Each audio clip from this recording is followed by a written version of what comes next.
umaga sa inyong lahat guys. Nandito na naman tayo naglalakad sa daan. Umagang umaga. No? Dito na naman tayo guys sa daan. Kasi parang nakaka-bored na guys ang palaging higa doon, palagi na lang sa bed. So minsan nakaka-boring, no? So labas-labas muna tayo. So dito tayo ngayon tapat sa aming accommodation, yung may bus na yan. At saka ito po guys ang ginagawang excavation para sa line ng cable, electrical works. So mahaba yan, papunta yan doon sa dulo, oh. So yan ang nagtatrabaho guys, naka-vest, naka-helmet, complete PPE pa sila, no? Ganon talaga pag magtrabaho guys sa mga kahit anong field ng construction, kasi para safety din yan. Safety ka sa iyong sarili, at the same time layo ka sa mga aksidente. Yan po ang importante, na maging may PPE ka or personal PPE, personal, basta PPE, personal protective equipment. Yan, no? Personal protective equipment. Yan ang mga trabahante guys, no, naglalakad. Sila guys ang mag-aano dyan sa mga concrete barrier. Sila ang naglalagay ng mga yung para sa safety. Sila naglalagay dyan sa gilid, no?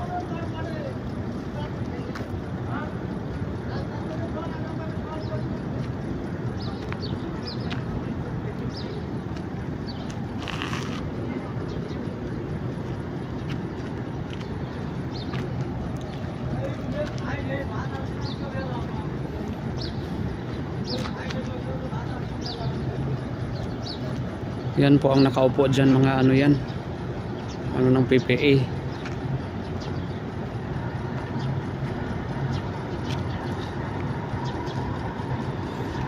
Mga workers yan sila, mga workers na may mga PPE na, no?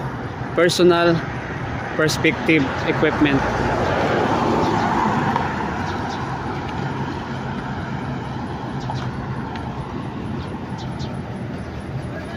Nakaupo sila kasi malamig guys, malamig ang umaga.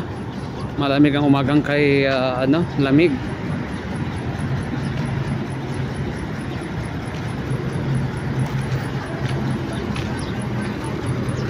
Ito ang kanilang mga gawa, oh. Mga hinukay nila guys, mga 1 meter lang naman ang height. Yan po, nilatagan na pala nila ng cable. Yan mga langga, oh, may mga cable na, oh.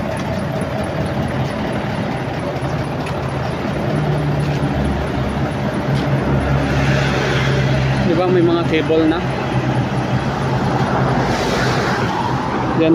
Yan ang aming bilya guys, ang gate.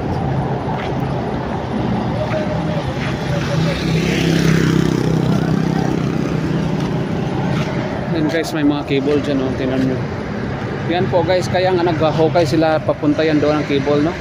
Yan nakadulo yan guys. Napunta yan dito sa mga buildings, mga supply ng kuryente, mga langga. Supply ng kuryente papasok dyan sa loob. Yan. So ang doon naman is cable din yan guys, papunta doon, pero medyo maiksi ang hukay nila, no? Hindi na malalim. Hindi na malapad pala. Parang mga lang yan, 60 cm. Papunta yan doon mga langga, ang hukay nila, oh.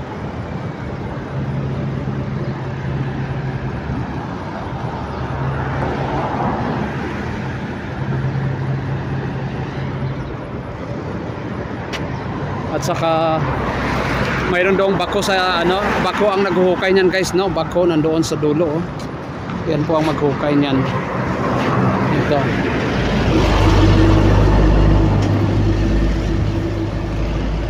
Yan. Kasi nila yan, supply nila yan sa kuryente nila. itong para sa warehouse na yan. Maluwag ang warehouse na yan guys, papunta yan sa dulo, no? So yan lang muna guys, magandang buhay, thank you for watching. Nandito na tayo ngayon guys sa sa dugtong ng Hinukay guys. Dito pala yung dugtungan niya guys. Ito yung dugtungan niya mga langga para makita ninyo. Yung Hinukay doon na pinapakita ko sa inyo sa aking vlog. So dito po pala guys ang kanyang continuation. Ito po guys ang continuation niya. Tingnan niyo po. Nilalagyan po nila guys. Ang laki po pala guys ng mga pipe nito.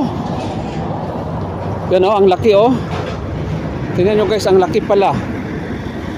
Ang taas ng height. Papunta yan doon, Tingnan nyo mga langga. Grabe ang laki pala nito guys. Papunta yan doon ng haba-haba guys, Nilagyan nila ng parang tela na puti. Ito yung kadalasan yung tela na ito is ginagamit to guys na parang nila, yung ginagawa nilang parang ginagawa nilang maliit na kubo sa mga disyerto. Ito po yan guys, itong tela na ito kasi maganda po itong tela na ito pang sa mga pang sa buhangin talaga.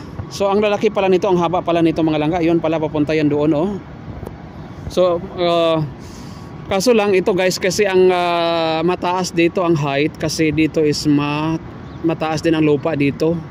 Doon kasi mababa kaya nga ang height doon is medyo medyo mababa din ang height. Pagkakaalam ko ito is parang supply ng tubig ata to guys. Ang sa kabila ay supply ng kuryente, yung nandoon sa kabila ata kuryente. Ito is parang tubig to mga langga. Pagkakaalam ko lang parang tubig. So yung sa kabila pala ang kuryente, yung dugtong, hindi pala to mga langga, Hindi pala to hindi pala to kuryente guys kasi may may pipe siya na bilog. Ang kuryente pala is nandoon sa kabila guys, nandoon sa kabila ang kuryente pang yan ang mga trabahante nila Dito tayo guys sa kabila, ito po guys ang kuryente pala, dugtong ng kuryente dito. Yan pala is water supply.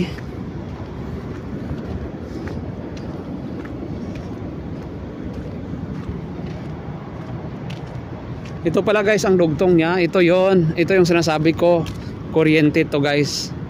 Yung sa kabila hindi kuryente yun. Yun dyan tubig, water supply. Ito is electrical supply, electrical cable ang nilalagay yan kasi may mga cable mga langga Hindi pala, iba yung sa kabila kanina nga pinakita ko sa inyo. Iba yun. Ito yun Yan, di ba? May mga cable sa unahan. May mga cable sa unahan guys. Yan po ang nila, yan po ang ilalagay nila doon sa kabila, mga cable. Tapos doon sa kabila cable din. Ang dugtong niya pala, parang dugtong niya. So yan yan guys yan cable talaga yan, katulad doon sa kabila. Yan. So naglalakad tayo dito guys, walang katao-tao. May mga sasakyan lang dumadaan. Lakad muna ako para may maka-exercise din tayo At saka may pang-upload din tayo. So yan po ang parang batching plant. So hanggang dito na lang tayo mga langga. Support lang tayo guys sa isa't isa And magandang buhay.